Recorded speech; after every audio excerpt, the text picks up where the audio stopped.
Hello, my name is Steve Eichenberger, Technical Agronomist for DeKalb and Asgrow in Northeast Iowa. Today is Tuesday, May 24th, 2016. I'm in Black Hawk County in a field north of Hudson, Iowa here today.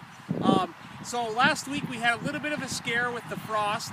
Things looked pretty sketchy there for a couple days, but a lot of the corn came out of it nicely. So if you look through your fields that got the heavy frost, you should start to see a good amount of new growth.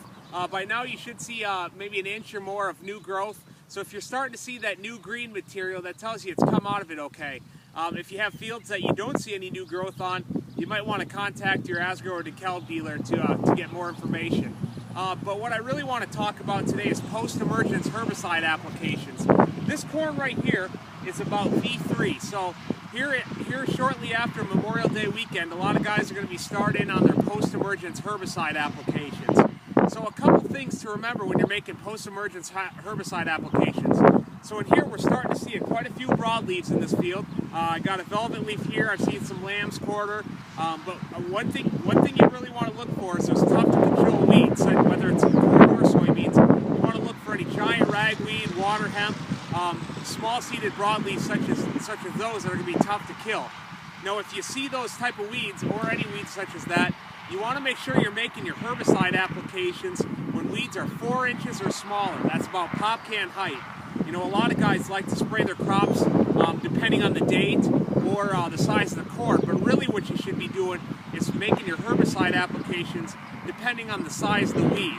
So once a weed gets taller than 4 inches, it becomes twice, your chances of killing it are about cut in half.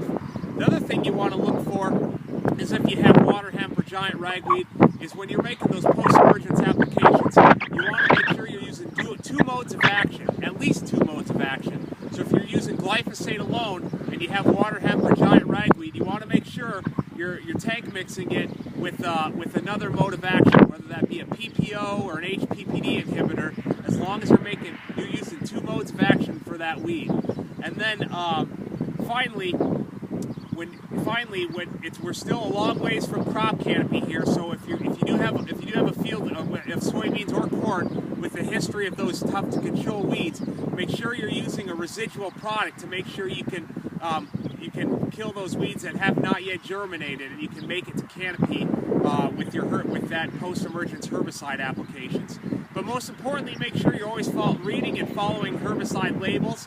And if you have any more questions, please contact your Asgrow and DeKalb dealer, and have a safe and happy Memorial Day. Thank you.